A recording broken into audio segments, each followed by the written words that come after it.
वाहिगुरु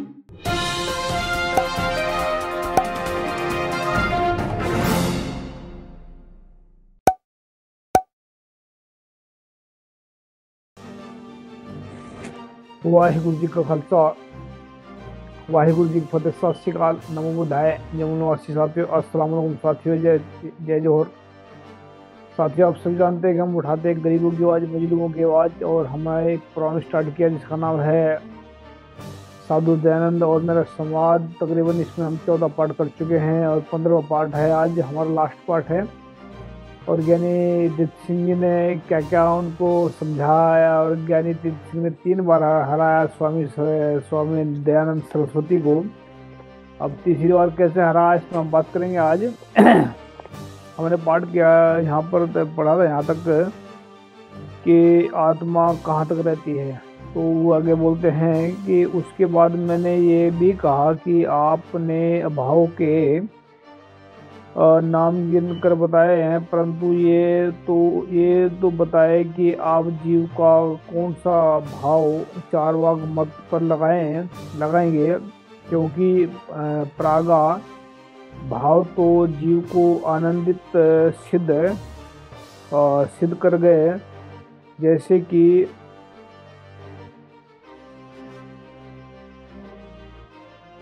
कि तिलों में से तेल होता है, बस केवल उसका पादुभार ही नहीं होता, वास्तव में उसकी उत्पत्ति नहीं मानी जाती, क्योंकि प्रागा भाव जो जीव को अनाद सिद्ध करेगा, जैसे कि तिलों में तेल होता है, बस केवल उसका पादुभार ही नहीं होता, वास्तव में उसकी उत्पत्ति नहीं मानी जाती, वह तिलों में अनाद चला आता है। इसी प्रकार जीव इन तत्वों को आपका अनाद मानना पड़ता है। यानी कि एक बात को घुमाकर फिर वहीं लाकर फेंक दी उन्होंने कि भाई हमें जो है जीव मर रहा है, जी रहा है, इसके बारे में बताएं, कुछ न कुछ ऐसा बताएं। तो आगे बोलते हैं, फिर यदि प्रदुंसा भाव मानोगे तो मिट्टी में से बड़ा उत्पन्न होता है तथा फिर टूट कर उसी में विलीन हो जाता है, परंतु ये भी कारण में कार्य का लक्ष्य स्वरूप है, परंतु वस्तु का नाश नहीं है, क्योंकि किसी वस्तु की शकल बदलने के बाद स्वस्थ का नाश नहीं होता, स्वरूप का नाश नहीं होता। इससे भी जीव का जो असली तत्व है वह चारवाक मत में अपना कथनानुसार नष्ट नहीं माना जाता। इसमें जो है जो उन्होंने तत्व उठाए हैं, मतलब सवाल उठाए हैं, बहुत बेहतरीन सवाल उठाए हैं, और बात करने का जो एक ढंग है वो अलग से है, क्योंकि बहुत सारे लोग सीधे सवाल कर लेते हैं, बहुत सारे को पता ही नहीं होता सवाल करने का क्या होता है, लेकिन इसमें जो सवाल के जवाब उठा रहे हैं बहुत बेहतरीन सवाल उठाए हैं। अभी बोलते हैं आगे, अन्य भाव को घड़े तथा कपड़े की भांति चारवाक मत में मान ही नहीं सकते, क्योंकि जिस प्रकार घड़े में कपड़े तथा कपड़े में घड़े का भाव है, इसी प्रकार तत्वों से जीव तथा जीव में तत्वों का भाव मानने से दो भिन्न पदार्थ पर समझे जाएंगे,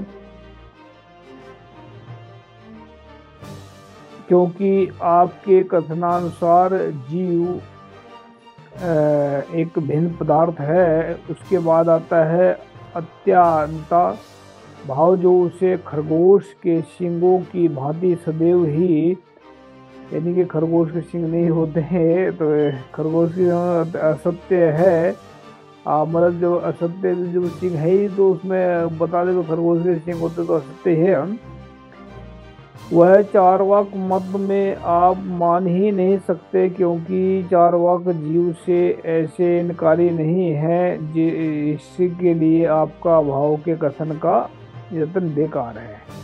यानी कि उनकी जो तर्क जो दी थी स्वामी दयानंद सरस्वती ने, उसकी बात को उन्होंने नकार दिया और उसकी बात को बिल्कुल कंडेम कर दिया। वह परंतु स्वामी जी को याद रहे कि मेरा प्रश्न चार्वाक मत में एकता करने तथा वेदों को मानने तथा ना मानने पर नहीं था। मेरा प्रश्न था तो जो इस अंश में था कि मरने से मुक्ति तो चार्वाक भी मानते हैं, फिर आपको उनके मतों से क्या भेद है, उत्तर उसका देना आवश्यक था। अब भावों को इतनी आवश्यकता नहीं थी जिसके लिए आप इन बातों को उत्तर दे रहे हैं। यानी कि उन्होंने घुमाने की कोशिश करी, उसमें उत्तर इधर उधर को पकड़ने की कोशिश करी तो उनको उत्तर तो आया नहीं है। और बस सिर्फ बहुत सारे लोग हैं जो मतलब अपने आप को शाना समझते हैं, फालतू है, आता उता कुछ है नहीं उनको, तो बहुत सारी बातें करते हैं और इधर उधर की बात पकड़ कर बोलने की कोशिश करते हैं तो वो फंस जाते हैं फिर। तो ऐसे इनके साथ हुआ। तो अगले अगले जो बोल रहे आगे दोहरा। सुनकर इतनी बात को स्वामी जी हुए हैरान, जैसे मैंने उठा दिया कोई बड़ा तूफान। यानी कि इतनी बात सुनकर के स्वामी जी हैरान हो गए कि तो सवाल पर सवाल किया जा रहा है और फिर कहते मन में बड़ा तूफान है, ऐसा लगा उनको। मन में आगे सोचकर बोले हट को धार, इसका उत्तर भी सुनो अब तुम साथ विचार, मतलब उसका बता रहे भी मेरे जो विचार को सुन ध्यान से। भावार्थ इस पर तनिक क्रोधित होकर तथा माथे पर हाथ डालकर बोले बल डालकर बोले यदि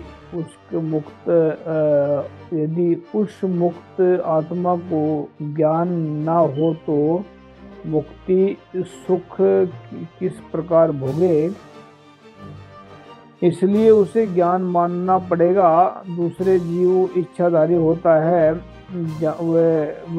जहाँ वह चाहे वह वहाँ रह सकता है तथा ये सारा ब्रह्मांड उसके सैर के लिए ही खुला है। यानी कि मरने के बाद में भी जीव को पता होता है कि करना कहाँ से आया, जा सकता है, घूम सकता है, ऐसा ही इनका मानना है। अब वो क्या कहते हैं कि दूसरे प्रश्न का उत्तर ये है कि चार्वाक मत में जीव का पुनर्जन्म नहीं माना जाता। हमारे मत के में मुक्त जीव भी जन्म लेता है जब उसका मुक्ति आनंद भोगना पूरा हो जाता है। यानी कि जो मुक्त हो गया वो भी जीवन में आ सकता है, ऐसा इनका मानना है। लेकिन ये क्यों मान रहे हैं ऐसा ये तो पता नहीं। लेकिन अगर क्या कहते हैं दोहरा, इसको सुनकर मैं हुआ बहुत मन में बहुत हैरान, ये क्या स्वामी ये कह गए अपनी सारी भारी ज्ञान। यानी कि वो जो ज्ञानदीप सिंह थे देख करके हैरान हो गए भाई ऐसा आदमी ज्ञानवान होने के बावजूद भी ऐसी बेहूदी बात कर सकता है। तो ऐसी बात सोच रहे हैं कि ज्ञान में भारी इतना बड़ा तगड़ा गहरी इतनी फेरा करते हैं, ऐसी उखड़ी बात तो करते नहीं अनजान। मतलब ऐसी उखड़ी दुखड़ी बात तो सिर्फ अनजान आदमी में करता हो, सोचने की बात करते हैं। अभी तक ना वेद में ना मिले दर्शन पुराण, ना वेदों में ना उसमें दर्शन पुराण ऐसे मिले नहीं मतलब। तो अगर लिखते मैं उत्तर को सुनकर बहुत ही हैरान हुआ तथा सोचने लगा कि ये स्वामी जी ने अपने घर की साठगांठ कहाँ से जोड़ ली, क्योंकि इस प्रकार जीव का भटकना तथा मुक्त होकर फिर उसी दुख सुख के घर में दे आना तो वेदों व शास्त्रों पुराणों शंकराचार्य जैसे महात्माओं ने कहीं नहीं माना तथा ऐसा युक्त व्यक्ति मुक्ति विरुद्ध मत हो तो आज तक किसी भी आचार्य की ओर से नहीं सुना। फिर इन्होंने ये टोपी में से कबूतर निकाल दे हमारा, जिसका कोई ठोर ठिकाना नहीं है। मतलब जो बात रखी तो उन्होंने उसमें मजाक में बात दे गए हैं और मजाक में बात कर रहे हैं, देख कर उसका ठोर ठिकाना नहीं जिस बात पे बात कर रहे हैं, ऐसा इनका मानना है। अगर लगता है फिर भी मैंने स्वामी जी आपका ये सिद्धांत वेदों पुराणों का विश्वास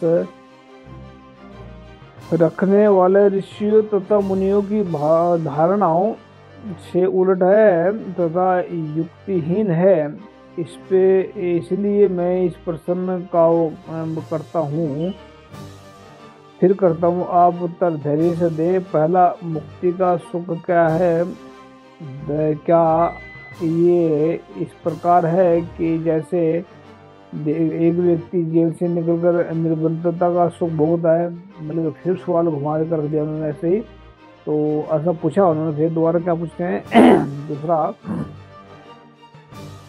क्या इस प्रकार है जो जैसे जो व्यक्ति घर को छोड़कर भाग आदि के सुखों को भोगता है, उसको इसी प्रकार ये आत्मा देह जेल खाने से छूटकर खुला रहने का सुख भोगती है, अथवा अपने इस शरीर के घर को त्याग कर किसी मुक्ति आनंद को लेता है। यानी कि जितने जो हम मुक्ति के ऊपर बात चल रही है, तो मुक्ति के ऊपर बात भी जो घुमाने की बात कर रहे हैं, और ये बार बार ज्ञानी सिंह भी उसको अंदर से निचोड़ने की बात कर रहे हैं, निचोड़ की बात पूछ रहे हैं।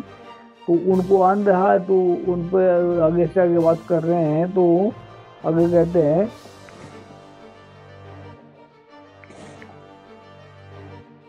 इसी प्रकार अपनी ज्ञानेंद्रियों के द्वारा तथा कर्म के द्वारा सब सुख भोग सकता है, परंतु जब जीव इस साधनों से हीन हो गया तब तो शून्य निष्कर्ष हो जाता है, परेशानी होता रहेगा।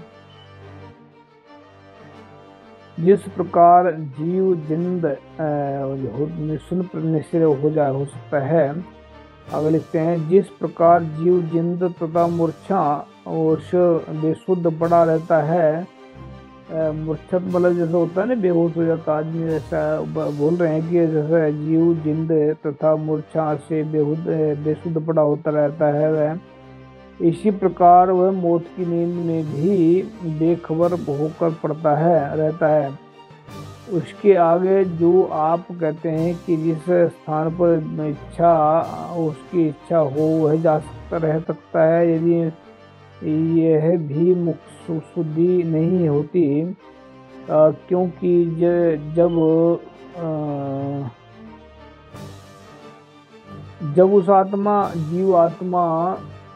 उस जीव आत्मा के पास इच्छा का साधन इंद्रियां तथा अंतकरण ही नहीं है, तब उसको इच्छा कहाँ से होगी?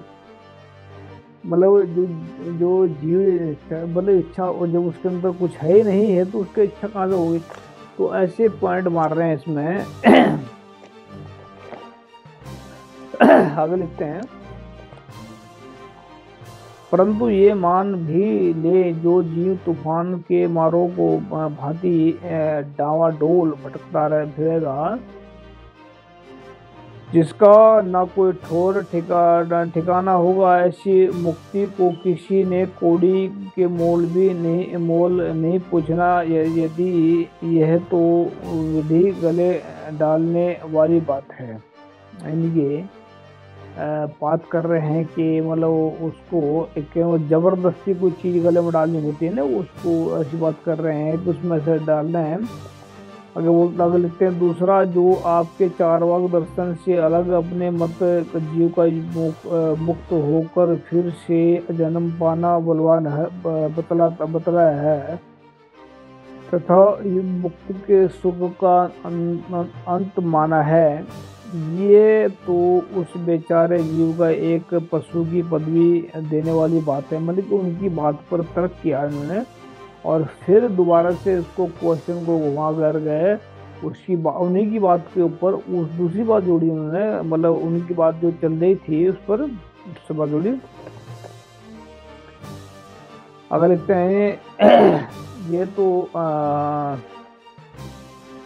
जिस प्रकार पशु का रस्सा गले से खोलकर उसे मुक्त कर दिया जाता है, तथा वह स्वतंत्र होकर जहाँ जाता है चाहता है जंगलों में विचरण करता है, परंतु जब उस आवागर्दी के सुख को भोगता थक जाता है, तब फिर से लौटकर अपने पुराने खूंटे पर आकर उसी रस्से में बंध जाता है।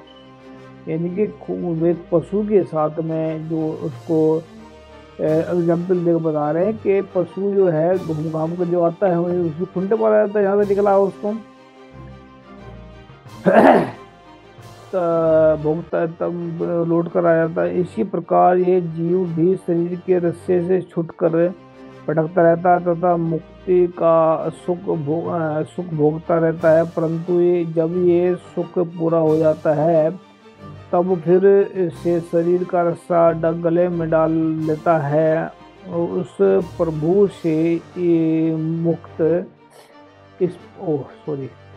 उस पशु से इस मुक्ति जीव इतना अंतर होता है कि वह शरीर के साथ उसे रस्से के साथ पुनः बंधता है, परंतु ये मुक्त जीवात्मा ऐसे प्रभु है जो हर बार अलग अलग रस्से मिलते रहते हैं, जिसके प्रताप से कभी वह घोड़ा बनता है, कभी गधा बन जाता है, फिर कभी मुक्त का सुख भोग लेने के बाद कबूतर बनकर आता है। यानी कि उसकी बात को पूरा चैलेंज करने के बाद में, उसको पूरा कंडम करने के बाद में 0% वो लाखड़ा कर दिया। तो तुमने ऐसी बात कही जो बिल्कुल कहानी खत्म है। तो वह कहते हैं बात क्या है कि नित्य अपने नए स्वरूप बदलता फिरता है। इतना कहकर मैंने तालाब के ऊपर उड़ती चीलें देखकर कहा, स्वामी जी देखिए, आप तो पहचान सकते हैं, कहीं इन चीलों वही मुक्ति पुरुष तो नहीं है जिनके विषय में आप कथन करते हैं। जहाँ चाहते हैं रह सकते हैं तथा नया शरीर प्राप्त कर लेते हैं। तो संभव आपके वेद पाठी ज्ञान का दर्शन लिए आई होगी। तो